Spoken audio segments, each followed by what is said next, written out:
A relationship with God that's not personal is not a relationship at all. Because of this, Pope Benedict said, let us ask ourselves, how is my personal relationship with God?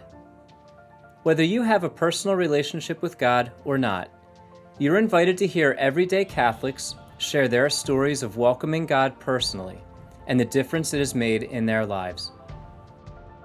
Everyday Catholics are saying a personal yes to God. Listen to their stories and accept the invitation to say a deeper, more personal yes to God yourself.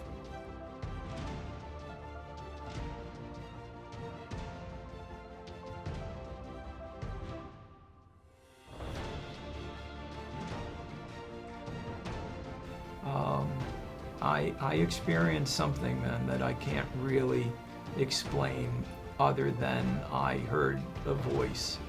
Okay. And he said to me, I need you to do more. I know you can do more. Wow.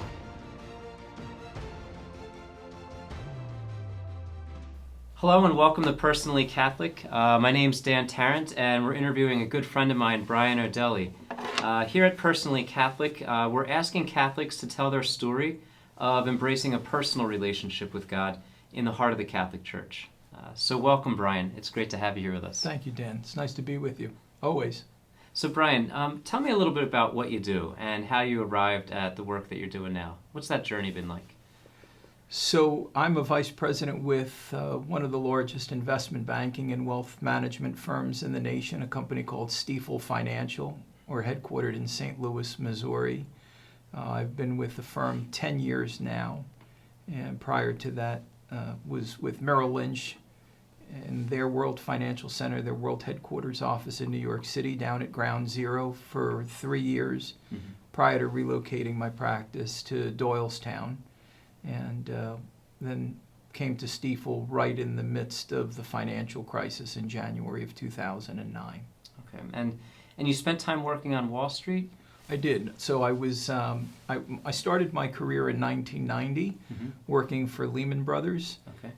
Took a job as a cold caller, making $4.75 an hour, working long hours and making my way up through the ranks until we had what we'll say was a difference of moral opinion. Okay, I'm sure we'll get to that. Yeah. So basically, you go to work and just get to pray with people all day? Oh, right. That's what you do? Well, actually, I do more so of that now than ever before, but it always hasn't been the way.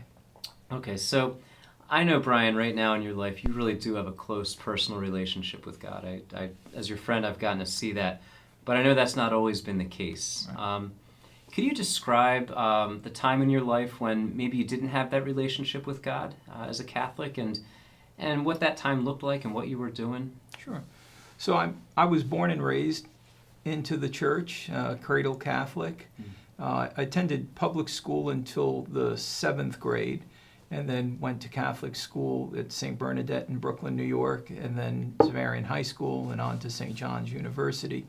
So the faith has always been, I would say, a central part of my life, but Jesus was more a subject, theology was a subject to learn rather than having a relationship with him. So God was someone that you knew about, but maybe didn't know.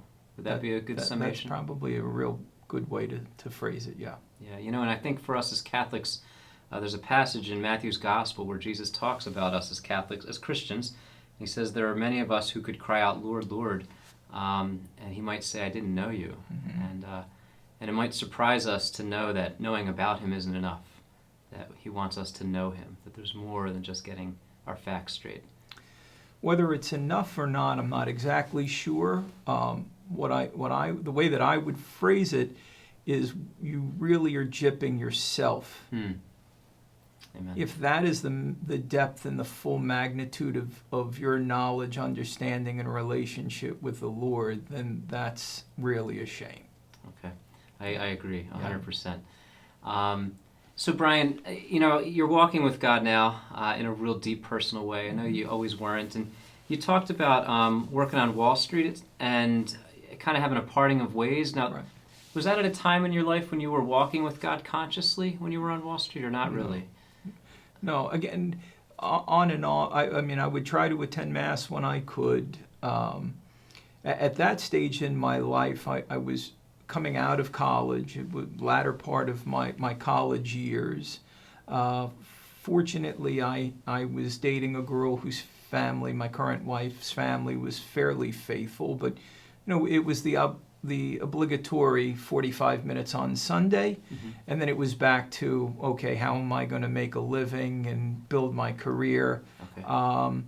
But I do think that, looking back reflectively in hindsight, one of the graces of the church is the sacramental graces, right? That we may not recognize and realize as we're going through it, when you're 13 years old and you're being confirmed, and it's kind of, oh my, what am I doing and why am I doing it, and I have to go again. But what it does is it really, in my opinion, it stamps you with a moral compass that, at least for me, I carried through into my professional career, and it allowed me to know when certain things were wrong versus what was right. Okay. So I agree. I think that's exactly what God does. He marks us, and you can't remove that mark. Once he starts his work, Right. Even if it's just quietly in the sacraments and we just don't even know that we're responding, once he starts working, he intends to finish that work. Right. So you've got this moral compass, and you're attending Mass somewhat, maybe not with great fervor, not with a deep relationship, but you certainly have this moral compass, and you're working on Wall Street, and then it sounds like you had a parting of ways with your employer. Could you describe what that was like? So I was working I was opening accounts for a gentleman who was a fairly significant advisor at Lehman Brothers, and we would have a weekly sales meeting, and as part of that process, we would learn of the companies that the firm was bringing to market through what are known as IPOs, or initial public offerings. And one of the gifts I've had throughout life is that I've been a voracious reader. And so what I would do was read literally everything that the firm was working on.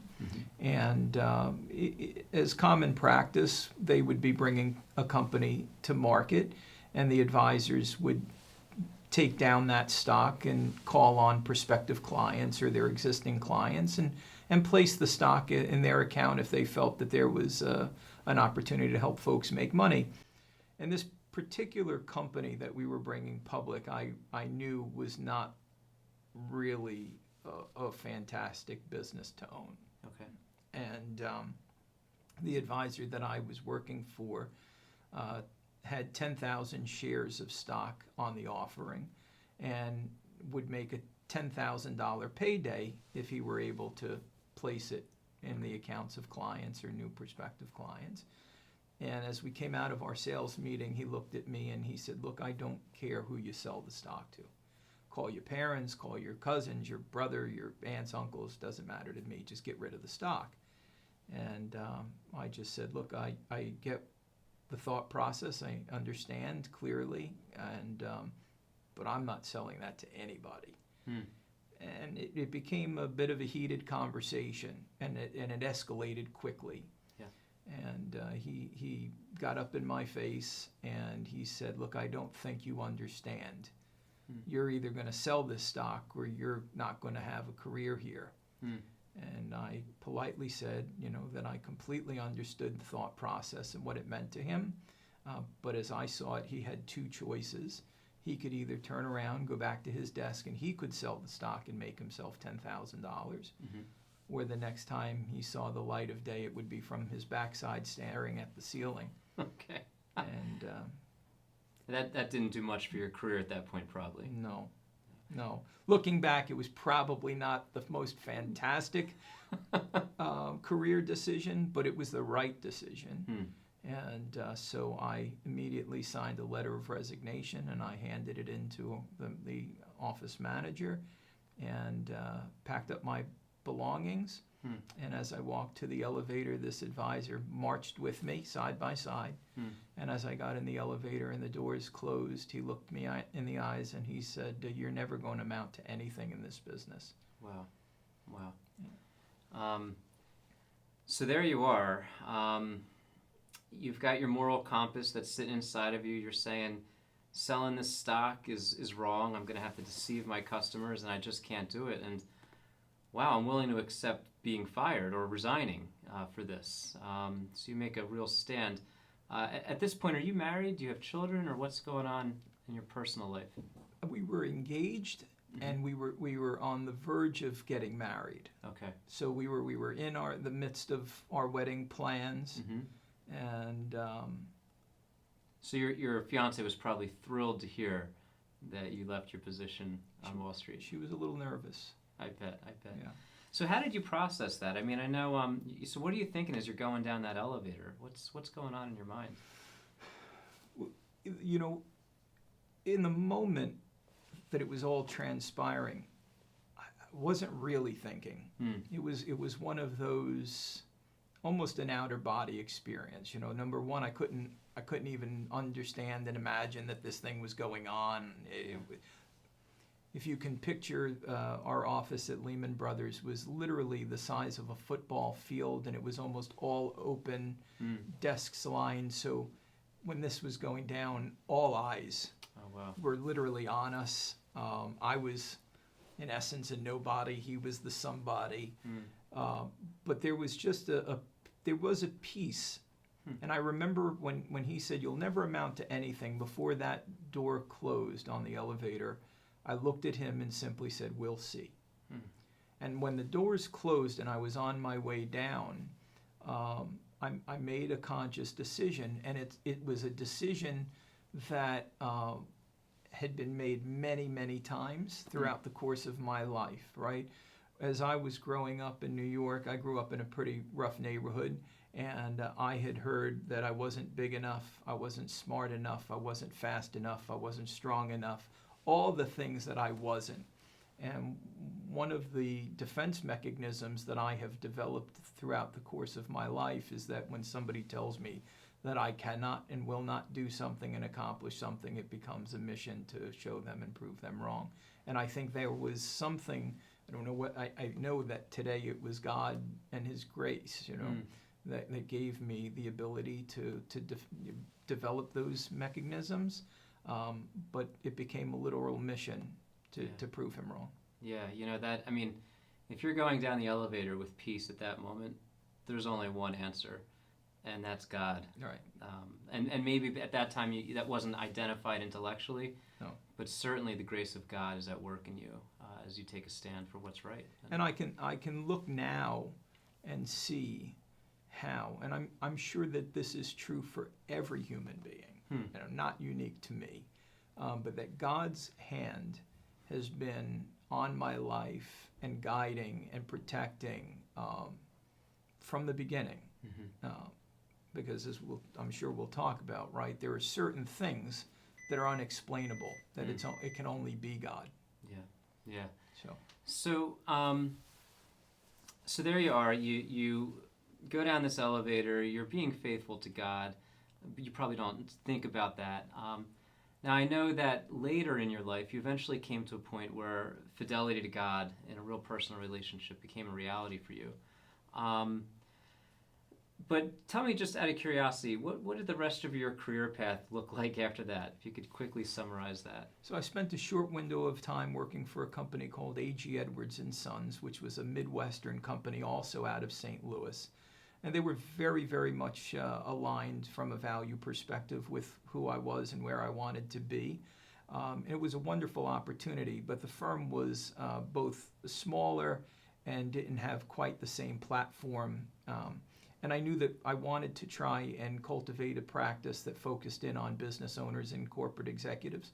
So not that long thereafter, I had an opportunity to go to work for Merrill Lynch in their World Financial Center office in downtown Manhattan, in their world headquarters across from Ground Zero near the World Trade Center. And I spent 3 years there prior to relocating my practice to Bucks County, Pennsylvania. And just to kind of close the loop on the early part of the story, so early in my time at Merrill Lynch, I was asked to spearhead our automotive investment banking group, and within a short window, my wife and I were sitting in the owner's box with Tom Benson, the owner of the New Orleans Saints and the Pelicans, his board of directors and whatnot as clients. And it was one of those moments where I kind of was able to sit back and say, that guy had it wrong. Yeah. And God, I guess, had it right. God had it right. Good guys don't finish last all the time, Wow. And if you do right and do well and treat people with respect and put their interests first, wow, good things can happen. Praise God. I can't imagine how many people in the professional world, especially in the financial world, feel that they have to trade their conscience and maybe even their faith for success. And you're finding that's not the case. Well, and I'm sure that it is challenging in today's environment in the world that we're living in today, that there are less and less people of faith, although I would have to imagine that there are more people of faith in leadership positions in companies around the world than maybe we're even exposed to or might know about. But when at the end of the day, business is ultimately about profit and the almighty dollar. Those two worlds have a tendency to collide. I've been very fortunate and very blessed that throughout the course of my career, I've not had to set aside my moral compass for the sake of financial gain. And any time that I've been in a situation where I felt that things have shifted, God opened up a new door. Wow, praise God. So, and now I know you look back and you see it as God opening up a door. Maybe at that time, I know you didn't always see it that way, consciously. You had kind of a breakthrough moment with God where things took a radical shift. Yeah. Can you describe that story and how you came to that more personal connection with God? Sure. It was, from my perspective, complete happenstance, if you will, or coincidence. But I've learned that there is no such thing with God. So for many years, my wife and I would take a couple's vacation with our neighbor friends, just to make sure that our relationship was on solid ground and kind of to rejuvenate our love for one another and spend time with each other. And we were getting ready to head down to the islands, to Jamaica, for a week. And we're one of the very last flights to leave Philadelphia prior to Hurricane Sandy shutting the airport down. Wow. And as we arrived in Jamaica, we learned that our half of the island was okay, but the other side of the island was in a state of emergency and literally had been leveled. It was no electric, nothing. Wow. And so we spent 7 days, ended up with an extended trip because Philadelphia was still closed. But when we got back, we went to Mass and had started attending a new parish. Ours had closed down and merged, and a friend had invited us to, come and visit their parish, which we did. And something happened the first time I walked into the church, which is hard to explain, but I had never really encountered the presence of God, what I know now to be the Holy Spirit of God in a church before. But I knew the moment that I walked into this church that something was different, but I didn't recognize what it was. Okay, so you walk into a church and you just are struck by the presence of God? I just knew something was different. I know it's the presence of God now, but I couldn't put my finger on it in the moment.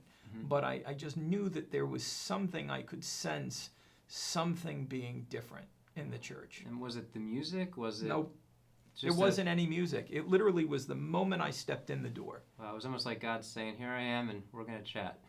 And that's exactly what happened.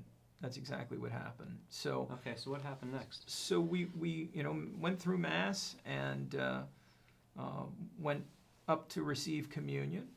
And when we came back to our pew and got down and knelt, the best way I could explain it, Dan, was I guess in hindsight, I prayed my most simple and honest prayer, which was in that moment I was just grateful, right? Through the storm, it was very, very stressful. I'm sure it was extraordinarily stressful for everybody that was here. It was very stressful for us because there was really little, if any, communication. So we would text message my parents who were here watching our children, and days would go by before we would hear anything back. And so we received communion, we went back to our pew, I got down on my knees, and I simply thanked God. I just said, thank you, Lord. I'm grateful for protecting my children and my parents and our home and for looking out for us. And I could only ask that you would look out for those who were less fortunate than we were. And I just shut my mouth, which, as you know, is a challenge. And as I sat there in quiet and just reflectively prayed, I experienced something, man, that I can't really explain other than I heard a voice. Okay. And he said to me, I need you to do more. I know you can do more. Wow. So you go to this church, just sense the presence of God in some new way. You go to receive the Eucharist. You pray a heartfelt prayer, like a real honest prayer for the first time, maybe in a long time. And you hear something, and you hear I should do more. You should do more. Oh, okay. So what did you do with that? I freaked out. Yeah. I really did. I freaked out. I wondered to myself if there, and this is literally all within like seconds. I start thinking to myself, is it possible that someone I know is messing with me? So I turn around thinking that maybe by off chance I've got a friend who happened to be in the church, Right. And as I turned around, there were these two little old ladies sitting behind us in the pew, and it was my wife and my children next to me, and I knew it was not them. So this voice is almost audible? I mean, you feel... Yeah, it wasn't like, this, Brian, this is God. Yeah. It was like in your heart. The way that I explain it now is, if you've ever heard the song "Open the Eyes of My Heart," Lord. Yeah. Well, our hearts not only have eyes, but more importantly, they have ears. And I found that if you really want to hear God and you want to communicate with God and you want to have a relationship with Him, a personal, interactive relationship, that it's in the silence that He speaks. Wow. And it was in that silence that I heard it, but I wasn't sure. First of all, I didn't know what in the world was going on, and I was questioning whether I could even really have heard what I thought I heard. Yeah. And so I kind of shook it off and brushed it off and pushed it aside, thinking that was strange. And we went home. Yeah. And the challenge was, at least for me, I think what I'm learning is, because I'm a fairly block-headed Italian and stubborn, that he needed to keep that message front and center. And that's what he did for 4 days. He kept coming and coming and coming with that message. Wow. And so what are you thinking at this time? I thought I was losing my mind. And that's exactly what I told my wife. So by Thursday of that week, I really thought I might have an issue. Wow. Like something might be wrong with me. So what did you do? So I went into Christine and I said, look, we need to talk. And I explained to her what was going on. I said, look, I'm not sure if I'm losing my mind or if God's trying to tell me something, but here's what's happened. It started on Sunday. I keep hearing this voice, this message, and I don't know what to do. So you can't ignore this. No. I mean, this is... No. Try as you might. No. It doesn't matter. It didn't matter. Trust me, I tried. Trust me, I did. So what did you do from there? So she looked at me like I was crazy, like I had 12 heads, and she said, look, I don't know what to tell you. I've never had anything like that happen to me. And I said, well, neither have I, and I don't know what to do either. And so she said, well, whatever it is you want me to do, I'll do it. And so I made a decision that I would give it till Sunday. I don't know why, but I said, look, we'll wait. I'm going back to the church again, and let's see what happens. If it doesn't stop, and then you might have to take me to the hospital. And that's what we did. And that was, my kids thought I was out of my mind. I'm like, make sure you're in the third pew, in the center, on the right side of the center, and we're going right back. So that's exactly what we did. Very deliberately went right back to the same pew, received communion, got back down on my knees, and I said, I don't know whether you're trying to talk to me. You know, I'm looking right up at the crucifix. I said, I don't know if you're trying to talk to me. But if you have a message for me, I'm one guy. I don't know what you want me to do. And the strangest part about it was within probably 24 hours, 48 hours tops, I get in touch with, now my wife and I went to St. John's University in New York, spent the majority of that time on Staten Island. And Staten Island was hit pretty bad by the storm. I mean, decimated. And so I had some fraternity brothers of mine who lived on the island, and I had been in touch with them. And they said, look, we're okay. Thankfully, our home was elevated enough where the water didn't come in, and we didn't get impacted as bad as other people. But they informed me of another fraternity brother of mine who I didn't know, whose neighborhood was under a mandatory evacuation, who had sent his family, his wife and his son, to Brooklyn to be with her family. He was staying with his parents and had gone back to his home to see whether there was any damage, and happened to be in the basement of the house when the storm surge made landfall and drowned him under 15 feet of water in his basement. Thankfully, he was able to get out, and no other way than to say it than by the grace of God and a miracle, a life raft was tied in the middle of his neighborhood. And he climbed soaking wet, dodging cars and trains and telephone poles into the life raft, and he was saved. And so you're hearing this voice. It says, do more. You can do more. You can't shake it. To the point where you think you're going crazy. You know, you're not at some big charismatic church event. Right. And it's just you and God and the Eucharist and the message to do more. And then the doors start to open for you to do more. And you decide that it's time to start to actually do that more. The thing about it was, it wasn't really a conscious decision from the perspective that I didn't piece them together. Okay, wow. So there's God on one side speaking to you, and there's God orchestrating on this other side. I just found out that there was somebody in need who needed help and assistance, and we went in, you know, I didn't say, oh, that was God, you know, there we go. And it really wasn't until the end of that process where we were helping him get back on his feet that I ran into his neighbor. And it was a little old lady whose son had been in the hospital, and I brought her a box of blankets and clothes and things to stay warm. And when she hugged me, she stepped back and she looked me right in the eyes, and what she said to me changed my whole life, which is, she said, I don't know why God sent you, but I'm thankful that he did. And from that moment till this moment, it's literally been this whirlwind of God incidents where he continues to put people in my path and allow me to serve him. So it sounds like it's not that you chose him, it's that he chose you. As completely strange as that might be, yeah. And that's exactly what Jesus says. Brian, thank you for sharing your story. I know we could talk for hours. I think we're going to have you talk with us again. Well, it would be my pleasure, Dan. About these God incidences. It's beautiful to see God working in your life. It's beautiful to see your personal yes to him. And it's beautiful to see that it's God doing the work, and it's just us responding. And that's exactly how grace works. Brian, thank you so much. Thank you, my friend. Keep up the good work. Thank you. Thanks, Dan.